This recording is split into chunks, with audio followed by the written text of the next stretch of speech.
사실은요, 작년에 코로나 1차 유행이 전국에 퍼질 때 서울의 몇몇 대형 교회와 또 제가 현장 예배를 꼭 드리기로 약속을 했어요. 근데 정부 어느 관계자가 현장 예배 드리지 말라고 막 다니면서 사정을 하고 저한테 안 왔겠습니까? 근데 여러분, 저는 막 우직하게 돌직구로 몇 주 예배를 드렸지 않습니까?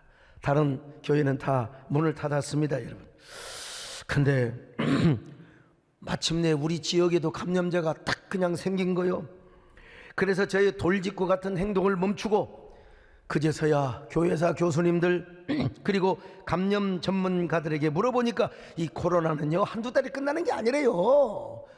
오래오래 간다는 것입니다. 그러니까 대비를 해야 된다는 것이죠. 제가 그때부터 칼리빈의 구빈원과 쿼런틴 시스템을 이제 그때 공부를 하게 된 것입니다. 그리고 제가 한국교회 지도부에 우리 현장 예배를 축소하고 온라인 예배를 병행하며 선제적 자율적 방역을 함으로써 우리가 정부로부터 예배 간섭을 최대한 받지 말자, 그런 제안을 했습니다마는 한 번도 경험하지 못한 터라 어떻게 결단을 각 교단별로 할 수가 없었어요. 그러다가 예배의 주도권을 정부에게 빼앗겨버리고 맙니다. 사실은 제가 그때 회장을 하고 총회장을 하고 대표회장을 한다 하더라도 그 제안을 받아들이기는 쉽지는 않았을 것이라고 생각을 합니다마는 아무튼 그런 일이 있었습니다. 제가 수없이 말씀드리다시피요, 중세 사제들은 공간의 권위를 세우고 믿음으로 흑사병을 이겨보자고 막 성당으로 다 모이라고, 다 무조건 모이세요 그랬습니다. 아이고, 그런데 그 성당의 감염의 온상이 되어버리고 말았다는 사실. 그래서 이제 가톨릭의 신도들이 성당을 향하여 등을 돌리고 있을 때 칼빈은 어떤 작전을 썼느냐? 쿼런틴, 격리 시스템을 작동하기 시작했습니다. 감염에 노출이 되게 쉬운 사람들 오지 말라는 거요. 가정에 그대로 있으라는 거요. 고변에 있는 사람들은 거기에 그대로 있으라는 거요. 성직자가 가서 예배를 드려주겠다는 것입니다. 그 결과 제네바 시민들을 비롯해서 성당에 등을 돌린 신자들이 칼빈의 종교개혁에 박수를 치면서 응원을 하기 시작합니다. 그래서 저는 선교 전략의 장기적 포석을 두는 의미에서 존 칼빈의 이웃을 생명을 보호하고 또 이웃의 생명을 존중하는 그런 모습도 교회가 보여야 한다는 이러한 어떤 착상, 영감을 갖기 시작했습니다. 사실 지난 연말에 선교단체와 일부 교회에서 감염에 대한 보도가 나오면 댓글이 적어도 5, 6천 개, 많게는 막 1,200, 3,000 개가 달려있어요. 여러분, 내가 목사가 보니까 눈 뜨고 참담해서 볼 수가 없습니다. 여러분, 다 그 사람들이 우리의 전도의 대상인데, 특별히 그 젊은이들, 등 돌린 젊은이들. 그래서 저는 예배에 대한 정부의 획일적이고 도식적이고 관제적인 방역 정책을 강력하게도 비판하고 항의하면서 동시에 교회의 사회적 책임과 생명 존중 또한 선교 전략적 포석을 위해서 극소수 예배로 전환을 하였습니다. 그리고 확진자가 조금 줄어들게 되면 바로 현장 예배로 전환하도록 노력하였고 앞으로도 그렇게 할 것이며, 동시에 감염자가 나오지 않는 안전한 예배 운동을 해왔고 앞으로도 그렇게 할 것입니다.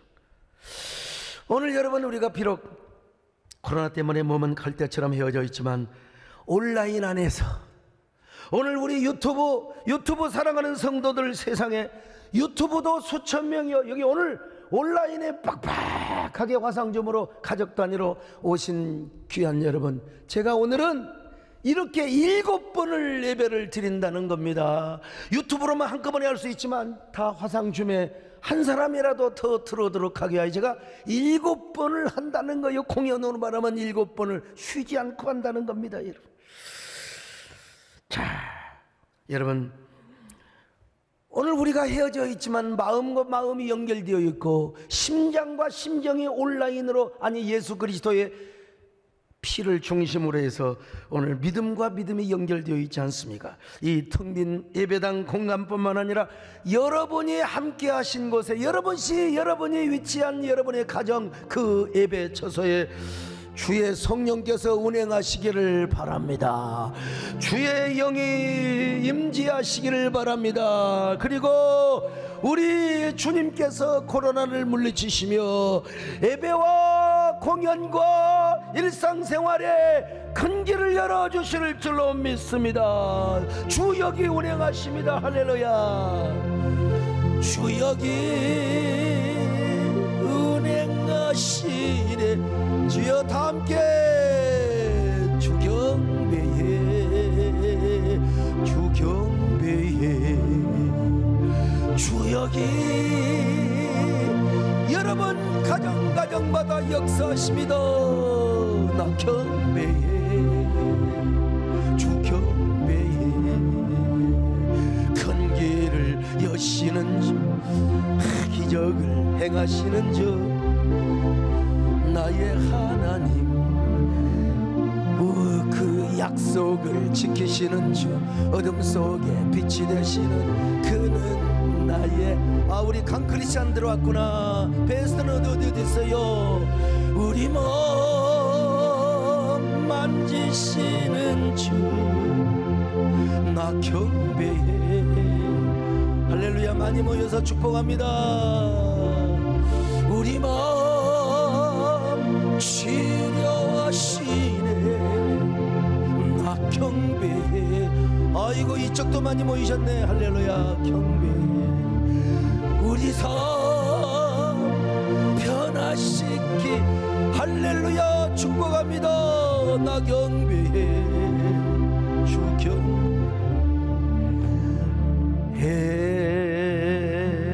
여러분 언젠가 조선일보에 나온 우리 이어령 교수님의 인터뷰, 죽음을 기다리며 나는 탄생의 신비를 배웠네 라는 기사 보셨는지 모르겠어요. 이어령 교수님은 우리 시대의 최고의 지성으로서 한 시대를 풍미한 거목 중에 거목이셨죠. 저는 개인적으로 이어령 교수님을 만나 뵙고 식사를 할 때마다 문화와 역사, 예술과 철학을 넘나드는 그 인문학적인 지성과 해안에 경탄을 합니다. 그분을 뵐 때마다 도대체 저분의 인문학적 그 지식의 한계가 어디까지인가. 그의 지식의 세계는 대기권 밖에서 반짝이는 별처럼 느껴짐. 특별히 그분이 쓰신 지성에서 영성으로라는 책은 우리 사회의 지식인들과 젊은이들에게 엄청난 파장을 일으켜요. 시대 지성의 흐름을 영성으로 이끌어가는 아주 큰 등불이 되어 주셨습니다. 지금 그 어르신께서는 대장암 투병 중이신데요, 병원 치료 안 받습니다.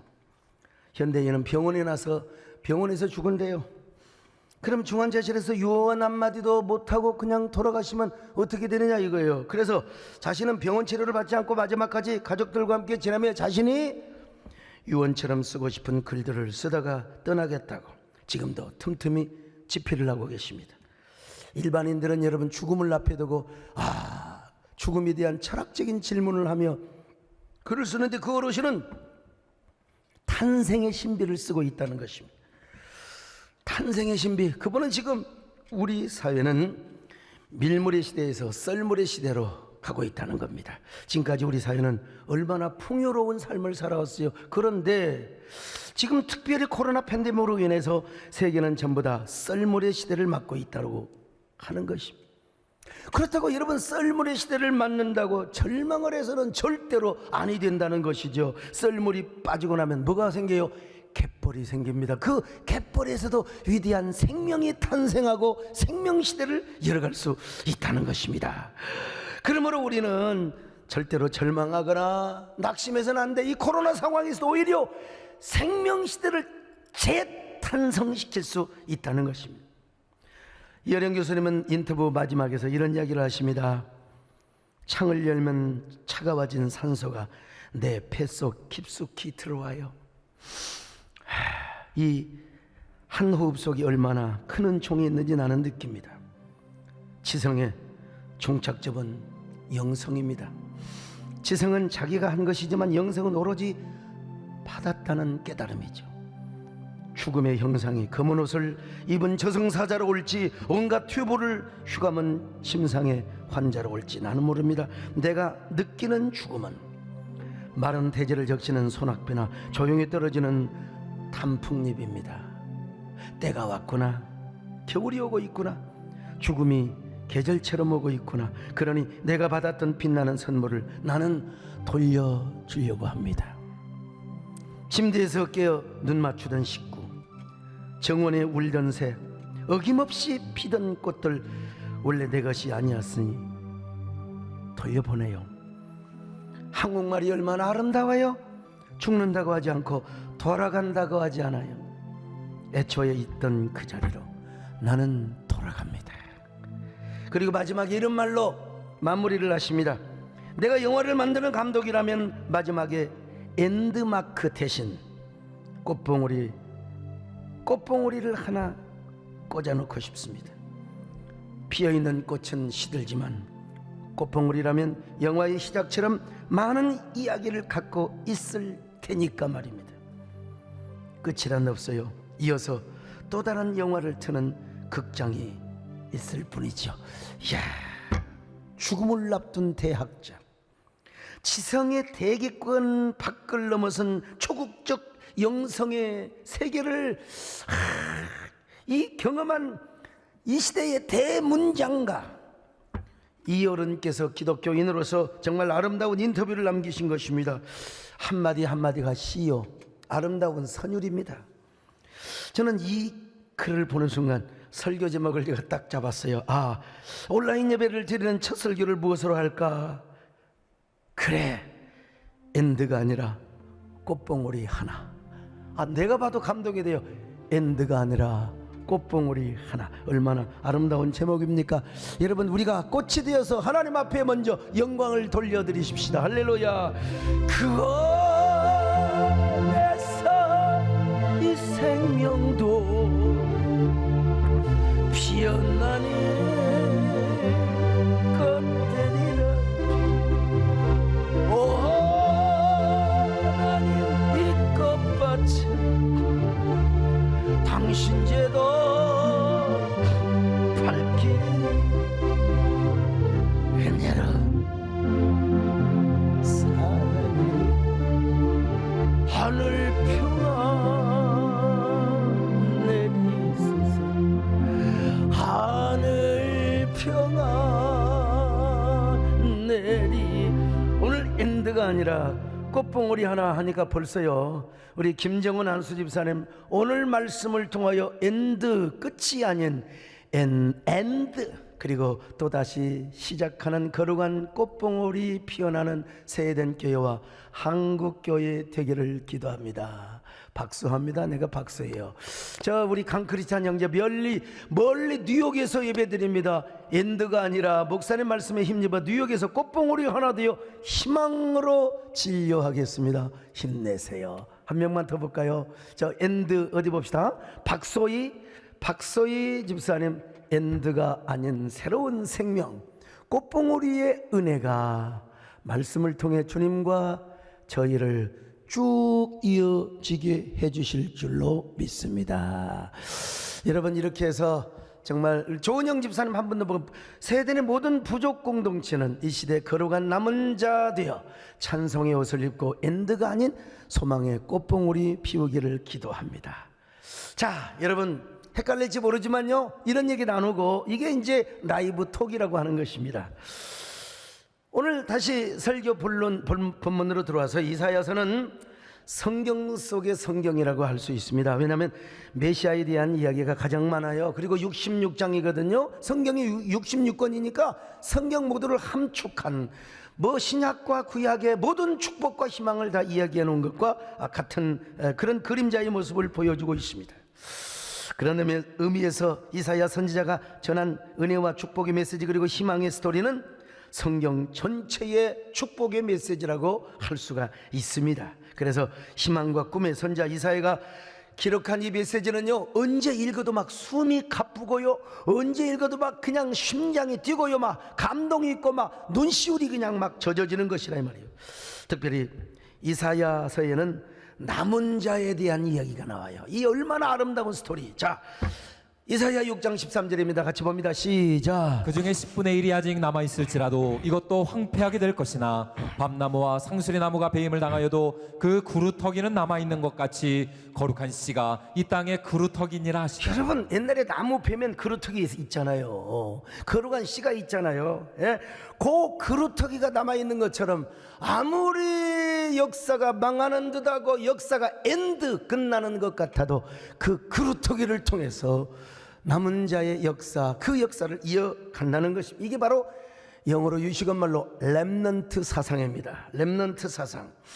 이스라엘이 아무리 죄짓고 아무리 역사의 이 무대에서 사라지는 것처럼 보여도요, 하나님은 그 역사에 그루터기를 남겨주신다는 거요, 그 거룩한 씨를 남겨주신다는 겁니다. 그래서 그 거룩한 씨와 그루터기 역사에 의해서 바로 메시아의 약속이 이루어지게 되고, 따라서 여러분, 하나님의 구속의 역사가 드라마처럼 전개된다는 거예요. 자, 이사야 17장 4절로 6절을 같이 봅니다. 시작. 그날에 야곱의 영광이 쇠하고 그의 살찐 몸이 파리하리니 그러나 그 안에 주울 것이 남으리니 감람나무를 흔들 때에 가장 높은 가지 꼭대기에 과일 2-3개가 남은 같겠고 무성한 나무의 가장 먼 가지에 4-5개가 남은 같으리라. 이스라엘의 하나님 여호와의 말씀이니라. 이거 서울서 산 사람 무슨 말인지 모를지 몰라요. 저같이 저 지리산 꼴짜기에 사는 사람 보면 뭐가 나무 있습니다. 사과나무는 없어. 감나무는 다 있었어요. 가을이 되면 감이 얼마나 막 주렁주렁. 진짜 저 어린 시절로 돌아가고 싶어. 저 감 안 먹고 싶어요 그냥. 근데 그림의 떡입니다 여러분. 근데 저 감을 다 딴다. 가을이 되면 올라가가지고 다 따요. 근데 아무리 따고 싶어도 너무 꼭대기에 그 가지 찢어져 못 올라가요. 올라가서 죽어버려. 그러니까 저 감은 딸 수가 없어요. 나중에 까치밥이 되든지 이제 그러는 거요. 저런 것처럼 아무리 엔드처럼 보이고 역사의 끝처럼 보여도 여러분, 하나님께서는 남은 자를 남겨놓으시겠다는 것입니다. 그리고 이 남은 자를 통하여 당신의 역사, 구원의 역사, 소망의 역사, 찬미의 역사를 이어가시겠다는 것입니다. 그리고 그에게 하나님의 아름다운 화관이 되어주신다는 거예요. 자, 이사야 28장 5절입니다. 시작. 그날의 만군의 여호와께서 자기 백성의 남은 자에게 영화로운 면류관이 되시며 아름다운 화관이 되실 것이라. 여러분요, 그 남은 자에게 다 그냥 실망해서 절망해서 죽은 사람 말고, 역사의 배후에다 사라진 사람 말고, 끝까지 남은 자로 살아남은 자, 남은 자의 은총을 입은 자에게는 하나님이 우리에게 영광스러운 면류관이 되어주시고 화관이 되어주시겠다는 거요. 여러분, 가슴 설레이지 않습니까? 여러분, 얼마나 희망의 이야기입니까? 지금 모두가 지금 코로나 상황입니다. 어쩌면 우리는 심리적 마지막 노선에 와 있는지도 몰라요. 너무나 많은 사람들이 우울하고 짜증내하고 막 분노하면서 말이죠. 저도 마찬가지요. 저도 짜증나 죽겠는데 말이요, 그냥 저한테 문자 보내고 항의하는 사람들, 뭐 그냥 공개적으로 비난하고 이런 사람들, 여러분, 그래도 제가 열심히 나름대로 여러분 열심히 해서 상황이 또 그렇게 호전되었고요. 지방은 50%, 수도권은 30% 예배 회복, 정부에서도 발표했잖아요. 그렇게 한다고요. 그렇게 하기로 갔잖아요 여러분. 그런데 갑자기 또 4차 대유행이 벌어져 버린 거예요. 원점으로 돌아가 버리고 말았어요. 그래서 제가 지난주에 총리 공간에 가서 강력한 항의도 하고 막 설득도 제가 하였죠. 저 때는 총리님이 말씀하시고 내가 그냥 강력하게 했죠. 그때는 이제 비공개로 하니까. 근데요, 어떤 사람들은 저한테 그래요. 소 목사님, 아니 문화예술 공연은 그렇게 하는데 왜 예배를 못 드리게 하느냐고 좀 항의 좀 하라고 말이요. 항의 좀 하라고. 근데 요즘은요, 프레임이라는 게 있어요. 제가 그렇게 말하는 순간 현대인들에게는요, 교회 예배가 문화 공연과 같은 수준으로 인식이 되어버려요. 어쩔 수 없이 뭐 다른 어떤 극장 비교를 하면 극장은 백화점은 하는데 왜 이게 이 현대인들의 의식 속에요. 일대 뭐 여러분 코끼리는 뭐 묻지마, 이런 거 만지지마, 이런 책 있잖아요. 보면은 이게 우리 스스로 그 프레임에 갇혀버려요. 그래 이제 거기에다가 또 이제 문화 공연하는 그 어떤 기획사나 이런 사람들이 왜 교회가 막 그래가지고 우리까지 그냥 건드느냐고 또 욕을 먹을 수 있고. 그래, 저는 이렇게 얘기했습니다. 저는 시를 쓰고 예술을 좋아하는 사람으로서 문화 공연이라도 열어주셔서 얼마나 감사한지 알 수가 없습니다. 그러나 분명하게 한 가지 강조할 것이 있는데요, 교회 예배는 그 어떠한 공연장보다 더 안전합니다. 그리고 숭고하고 가치 있고 존엄스러운 것입니다.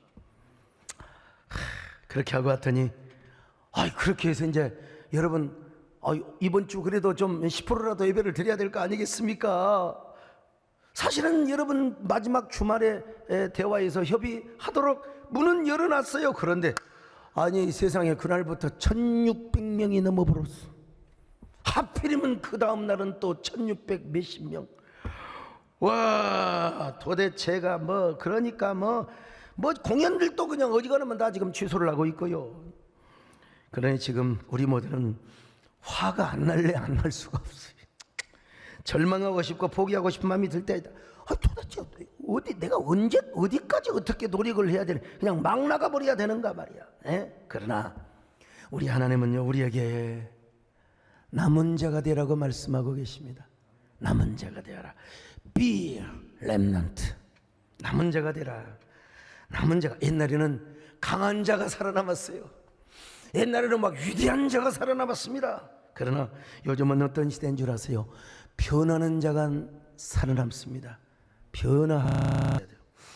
여러분, 우리 하나님께서 남한국 이스라엘 백성들이 그랬잖아요. 남한국 이스라엘 백성들은 하나님을 의지 안 하고 애굽을 의지하고 있단 말이에요. 애굽은 하나님 원수잖아요. 원수. 그래서 우리 하나님께서 예레미야 선지자를 통해서 야, 너희들이 차라리 애굽을 의지할 바에는 차라리 바벨론을 의지해라. 바벨론을. 너희들이 그렇게 나를 의지하지 않잖아. 그러니까 야, 바벨론에게 투항하면 나를 의지하는 것으로 내가 간주해 줄게. 만약에 내 말을 따라서 바벨론을 의지하면 너희들이 살 것이고, 바벨론에게 계속해서 대항을 하면 너희들은 망할 것이다. 자, 예레미야 38장 17절로 18절 시작. 만군의 하나님이신 이스라엘의 하나님 여호와께서 이와 같이 말씀하시되 내가 만일 바벨론의 왕의 고관들에게 항복하면 내 생명이 살겠고 이 성이 불살을 당하지 아니하겠고 너와 내 가족이 살려니와 내가 만일 나가서 바벨론의 왕의 고관들에게 항복하지 아니하면 이 성이 갈대아인의 손에 넘어가리니 그들이 이 성을 불살을 것이며 너는 그들의 손을 벗어나지 못하리라 하셨나이다. 근데 여러분, 이스라엘 남한국 백성들은 하나님 말씀에 거부했어요. 그래서 바벨론이 완전히 망해버리고 맙니다. 여러분, 완전히 꼰대 정신을 고집하다가 결국은 망해버리고 말았어요. 가장 거역을 했던 시드기야는 두 눈이 뽑히고 끌려갔어요. 건축가 유현준 교수가 계시는데요, 한국교회가 삼각교회를 시작했던 것은 종교혁명과도 같다고 얘기했어요. 종교혁명. 천주교, 불교, 그 어느 종교도 상가에서 그 시작을 한 어떤 생각의 전환 발산을 해본 적이 없습니다. 천주교, 불교 안 그랬잖아요. 근데 교회만 도시화라는 시대 변화에 맞추어서 삼각교회를 시작했어요. 접근성이 뛰어난 삼각교회들이 부흥하면서 한국교회가 마침내 일대 종교가 된 겁니다. 그 전에는 불교가 일대 종교 그랬는데 이 삼각교회 때문에 말이죠. 나중에 이제 절도 상가로 내려오는 걸 볼 수 있잖아요. 마찬가지로 오늘날 우리도 시대 흐름과 세계관의 변화에 따라서 이 발상의 전환을 할 필요가 있다는 것입니다. 우리는 당연히 순혈적 신앙을 지켜야죠. 예배의 본질과 존엄성, 예배의 신성함을 지켜야 됩니다. 예배의 역사는 절대로 중지되어서는 안 됩니다. 그러나 동시에 우리가 초대교회 정신을 배우고 살려야 돼요. 그분들은 예배를 드리는데도 온갖 심혈을 기울였지만은 검은 옷을 입고 전염병으로 죽은 시체들을 지원했습니다. 그리고 볼라노의 정신으로 죽어가는 사람 길거리 옆에 앉아서 그들을 보호하고 그들을 살렸습니다. 그래서 감염의 진원을 막고, 그리고 그들 때문에 마침내 팍 그냥 기독교의 복음이 전파되었지 않습니까? 서두에서 말씀드렸지만 중세 카톨릭 사제들은 흑사병이 창궐할 때 공간의 권위를 지켜, 사람 모여야 공간의 권위, 강단의 권위. 저도 여러분 사람이 막 그냥 그냥 5천 명 모여야 이 강단의 권위가 생기는 거예요. 거기에다가 우리가 믿음의 힘으로 흑사병을 이겨보자고 모였는데 젠장 그 성당이 온상이 되어버리고 감염의 집단의 근원이 되어버리고 사제도 죽고, 그러니 어떻게 되겠습니까? 그냥 공간의 권위가 깨져버리고 말았지요. 그때 여러분 존 칼빈은 발상의 전환을 한 거예요. 쿼런틴, 격리제도. 이 구빈원이라고 하는 것은 미리 사회복지시설, 거기에 있는 사람 거기 가서 예배 드려주고, 그리고 가정마다 전부 다 격리를 하도록 했습니다. 이게 쿼런틴이라고 하는 거예요. 그렇게 해서 그 가정에 오히려 조심스럽게 목회자가 신방을 하고 예배를 드려주면서 흑사병의 감염을 막았던 것입니다. 그래서 저도요 존 칼빈의 쿼런틴 시스템을 현대적으로 적용을 해서 여러 가지로 발상의 전환을 했습니다. 현장 예배를 극대화하면서도 온라인 예배를 병행하였습니다. 그리고 절대로 노약자들은 오지 말라고 제가 말씀을 드렸습니다. 그러면서 다니엘 핑크가 언급한 하이 컨셉, 하이 터치 리더십을 발휘하였습니다. 우리는 코로나 상황 중에서도 모일 수 있는데, 모일 수 있는 정부에서 방역 당국에서 어느 정도까지 모여라, 그 모임의 극대화를 최선을 다했지요. 자, 그러면서 우리가 코로나 상황에서도 보랏빛 초청주일, 새된 슈퍼 선데이, 또 러블리 주일, 홀리 트라이브 주일, 이 기가 막혔죠. 에델바이스 성탄절 이런 거 있죠. 꿈 같은 예배를 드렸습니다. 에델바이스 성탄절에는 교회 정문에 아기 예수님의 탄생을 재현하는 포토존을 만들고, 거기다가 포토존만 만드나 헌금함도 딱 뒀지요. 그러니까 이 교회에 들어와야 되는데 입장권에 이거 구하지 못한 우리 성도들은 그곳에 와서 성탄의 기쁨을 누리고 사진을 찍고, 그리고 찬양을 부르며 또 성탄 감사헌금을 하고 가고 말이죠. 우리 교회는 송구 영신 예배와 신년 축복성에 이르기까지 여러분 3박 4일의 꿈같은 집회를 하였습니다. 제가 화상줌을 통해서 한 사람 한 사람 다, 지금은 내가 이게 다 내가 볼 수 없고 다 내가 알 수 없지만, 옛날 지난 31일에 마이크를 들고 다 이름을 불러가며, 가족들의 이름을 불러가며, 바로 오늘 여기 지금 우리 김현숙 권사님이 와 계십니다. 내 이분들의 이름을 다 불러가며, 여러분 이런 그 기도회를 7번, 8번, 9번을 했을 때 내가 거반 이제 탈진이 되어갑니다. 죽어갔습니다. 그 중간중간 사이에도 여러분 저에게 기도받으러 오는 사람들이 막 줄을 서 있었어요. 그때 여러분 20명 30명 그 정도는 했으니까 대기를 해가지고 한 팀이 와서 기도받고 또 받고 또 받고 또 받고, 오죽하면 자동차 뚜루도 하였습니다. 여러분 이럴 때 저 자동차 뚜루는 제가 다 할 수는 없었지만요, 거의 탈진이 될 뻔했어요. 이 와중에 저는 신년 축복성회를 다 인도했습니다. 세스 고딘, 제가 이런 책을 읽으니까 그래도 참 감이 생기는 거죠. 보랏빛 소의 전략을 쓴 것이죠. 그랬을 때 지난해보다 훨씬 더 많은 분들이 집회에 참여를 했고 헌금에 참여를 하였습니다. 세스 고딘의 제안, 여러분 소의 정체성을 절대로 바꿀 수는 없어요. 그러나 소의 색깔은 바꿀 수가 있어요. 보랏빛 소 같은들 소 아닙니까? 잡으면 똑같이 소지요. 저는 세스 고딘의 제안을 목회적으로 적용하여 정말 우리 교회는 예수 그리스도를 중심으로 해서 온라인 안에서이지만 더 강력한 영적 부족 공동체를 이룰 수가 있었어요. 근데 이제 선줄로 생각하는 자는 넘어질까 조심하라. 넘어지면 안 됩니다. 다음부터가 더 중요합니다. 저는 진짜 예배 회복을 위해서 최선을 다했습니다. 백신도 맞았고 우리 교인들에게 백신이 최선이다. 그래서 우리 빨리 예배를 회복하자. 그런데 왜 이놈의 코로나가 또 우리가 너무나 우리가 이게 세속적인 왕관을 좋아하다 보니까 이놈의 코로나 왕관을 우리에게 보냈는가 별 생각이 다 들어요, 여러분. 그래서 지지난주 철학기도 때였죠 아마. 난 도대체 왜 이런 일이 일어난지 나도 모르겠다. 모르지만 아무도 몰라 여러분. I don't know, you don't know, they don't know, everybody don't know, nobody knows. 아무도 몰라요. 근데 우리가 딱 하나 아는 건 뭐냐, 이런 때일수록 그래도 우리의 순정적 신앙을 지키며 하나님이 하시는 일은 모든 것이 옳은 것이 아니라, 하나님은 옳은 일만 행하는 것이 아니라 하나님이 행하시는 일은 모든 게 옳다고 그랬죠.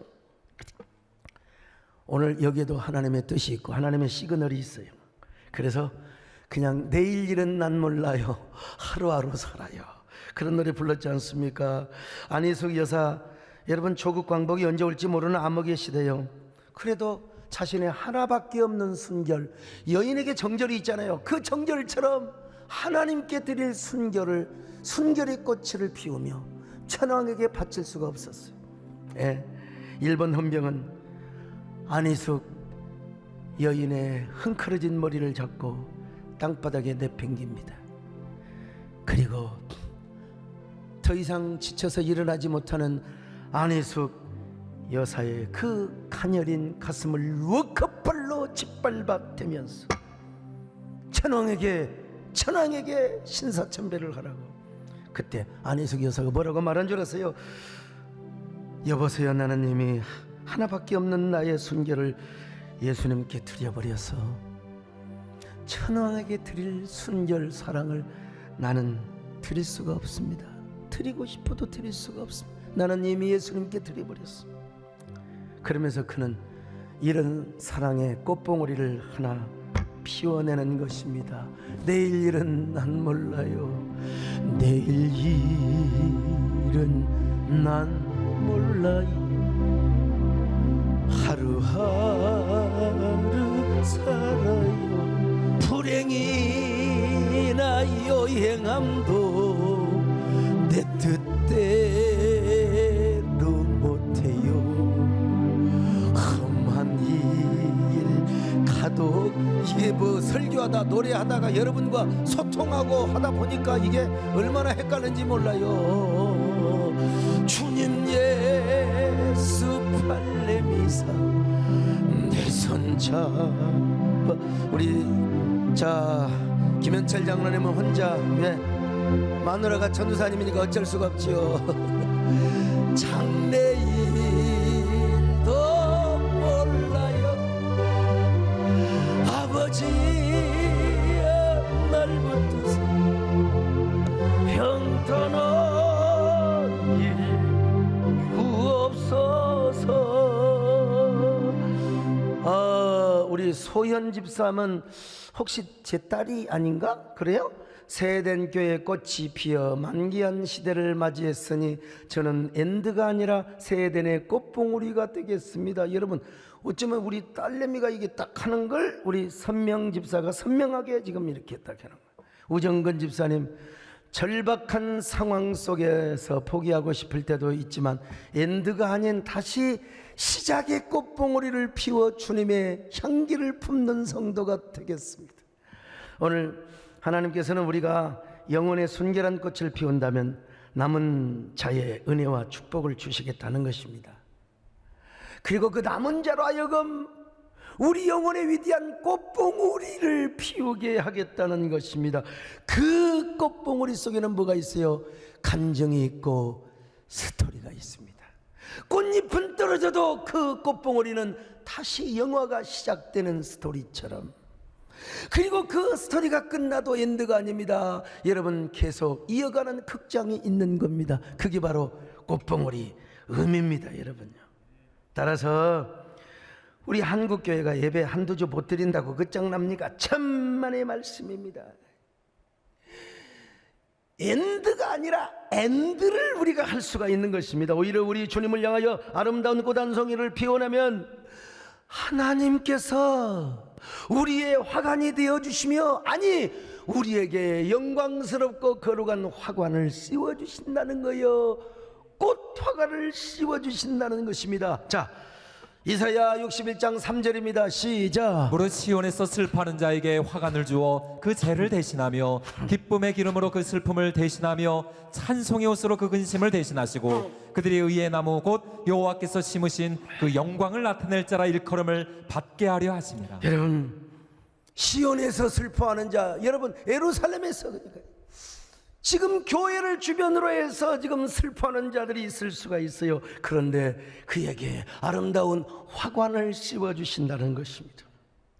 그 죄를 대신하여 기쁨의 기름으로, 슬픔을 대신하여 찬송의 옷을 입혀 근심을 다 사라지게 하신다는 거예요. 마침내 그가 하나님께 영광을 돌려드리겠다는 것입니다. 오늘 우리는 이 말씀을 이렇게 적용할 수 있습니다. 오늘 코로나 상황 속에서 우리가 남은 자의 신앙을 갖고 진정한 예배 회복을 사모하는 자들에게 하나님이 뭘 씌워주시느냐? 꽃관을 씌워주신다. 화관을 씌워주신다는 거예요. 삶이 힘들어 마음이 슬프고 상한 자들도 남은 자의 신앙을 갖고 현장 예배를 사모하며 주님을 향한 아름다운 꽃 한 송이를 피우면 도리어 하나님이 우리에게 화관을 씌워주리라. 영광의 꽃 화관을 시들지 않는 월계수를 씌워주리라. 사랑하는 여러분, 칼대처럼 헤어져 있어요. 칼대는 부러지고 상하고 바람에 그냥 꺾이고, 그래도 여러분, 우리가 그렇게 쓰러져 있다 할지라도 믿음의 꽃봉오리, 영혼의 꽃봉오리 각자 처소에서 피울 수 있습니다. 그 꽃봉오리 하나 피어나면 오히려 우리 하나님께서 화관을 씌워주시고, 웃을 일이 있으면 함께 웃고, 울 일이 있어도 그리스도 예수 안에서 은혜로 우리가 노래를 부르는 것입니다. 여러분, 중국의 최고의 시인 두보가 있어요. 두보. 이 두보가 무슨 시를 쓴 줄 아세요? 꽃 한 조각 떨어져도 봄빛이 줄거늘, 수많은 꽃잎이 흩날리는 슬픔을 어이 견디리. 이거 사람이 어떻게 이런 시를 씁니까? 소설가 이 김훈 씨는 이건 사람의 시가 아니래. 그러나 여기 슬픔을 느끼는 걸 보아 역시 사람의 재주라고 그렇게 평론을 하는 걸 봤어요. 두보가 어느 날 벚꽃이 흩날리는 거리에서 자연의 사실을 통해서 사회적 상황을 바라보고, 그리고 그 사회적 상황으로 인하여 두려워하고 슬퍼하는 인간의 그 심리를 시로 도래한 것이거든요. 그렇습니다. 우리 인간은 꽃잎 하나 떨어지는 걸 봐도 슬퍼하고 두려워하는 존재입니다. 그리고 꽃잎들, 수많은 꽃잎들이 흩날리는 모습을 보면 인간은 헷갈리고 슬픔의 도가니에 빠지는 거예요. 그러나 이 시대의 최고의 인문학자 이어령 교수님은 두보를 넘어버렸어요. 두보를 넘어서 뭐라고 말합니까? 시들지 않는 꽃봉오리를 이야기했습니다. 꽃잎은 시들지만 꽃봉오리는 영화의 시작처럼 많은 이야기를 가지고 있기 때문이라는 거예요. 많은 간증을 가지고 있기 때문이요. 그러므로 우리 모두는 잠시 헤어져 있어도 이 시들지 않는 꽃봉오리, 많은 스토리와 간증을 담은 꽃봉오리 하나 이 시간 피워내시기를 바랍니다. 그리고 대면 예배가 시작이 되면은 우리 모두 그 꽃봉오리로 만날 수 있기를 바랍니다. 꽃봉오리로 만나요.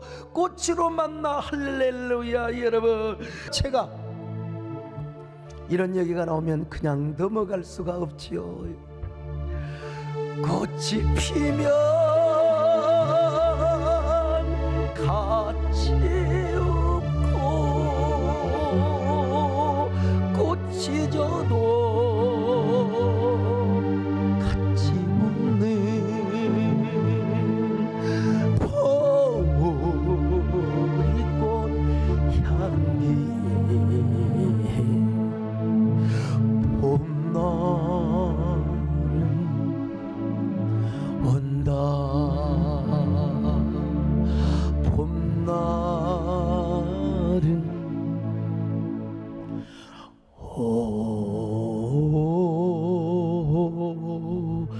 온다.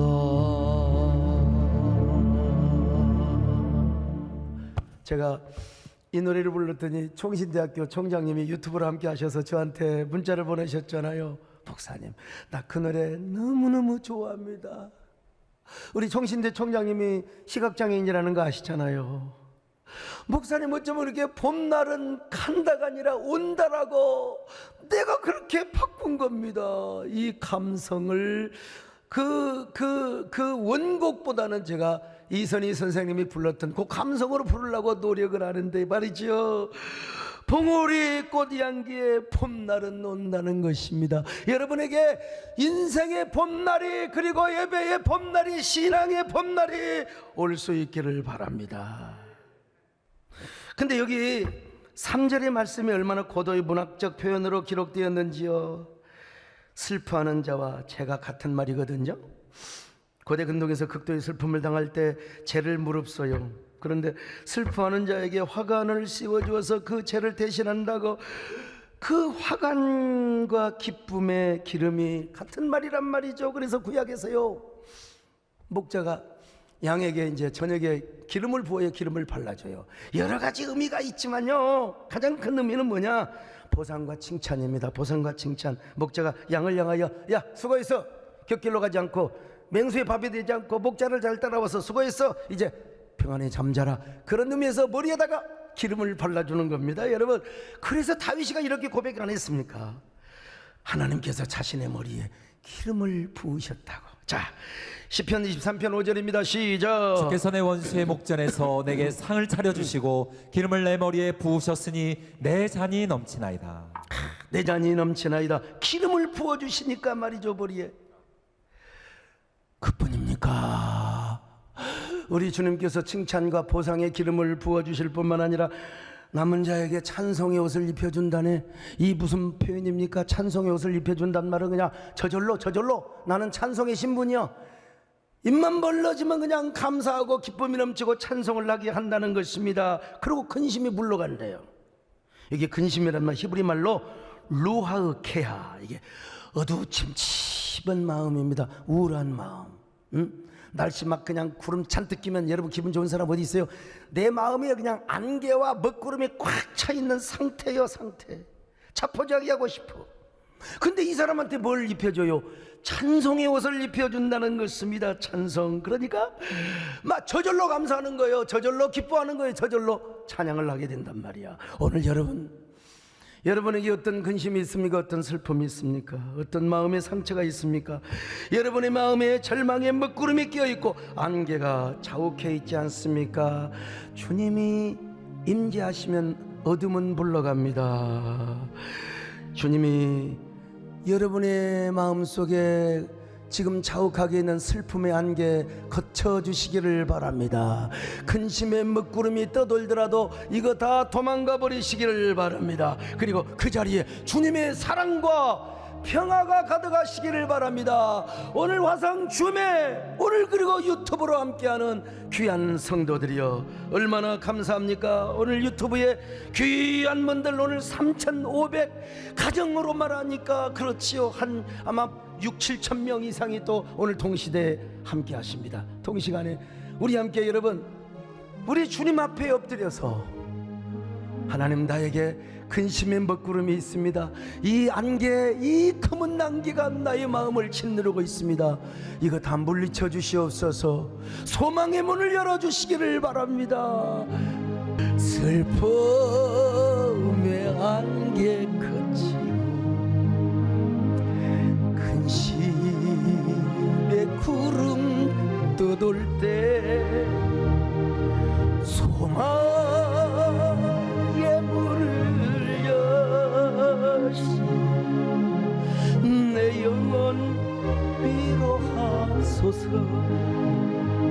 주의 품속은 사랑과 평화, 주의 품속은 사랑과 평화. 오 생명빛 환히 빛나고 영원하오니 주여 날 품어주소서. 여러분, 이 엔드라고 하는 말은 끝이요. 근데 비슷한 단어 엔드가 있어요. 엔드, 그리고 혹은 다시라는 뜻이 있습니다. 오늘 우리가 잠깐 헤어져 있지만 각자 그곳에서 끝이 아닌, 절망이 아닌 하나님을 향한 거룩한 새 출발의 꽃봉오리, 그 속에 여러분의 감격의 눈물, 꽃이 피면 이슬 맺힐 때 얼마나 아름다워요. 그 눈물과 간증과 이야기와 스토리, 못다 할 모든 이야기를 다 담아내어서 여러분 그 꽃봉오리를 주님 앞에 드리시기를 바랍니다. 하나님 아버지 고맙습니다. 우리 아버지 진짜 엔드가 아니라 엔드가 되게 하여 주시옵소서. 엔드가 아니라 시들지 않는 꽃봉오리 하나 피우게 하여 주시고, 꽃잎은 시들어도 그 꽃봉오리가 담고 있는 이야기는 계속되게 하여 주시옵소서. 감사합니다. 앞으로 있을 계속 예배도 지켜주시기를 바라오며 예수님의 이름으로 기도 올려옵나이다. 아멘.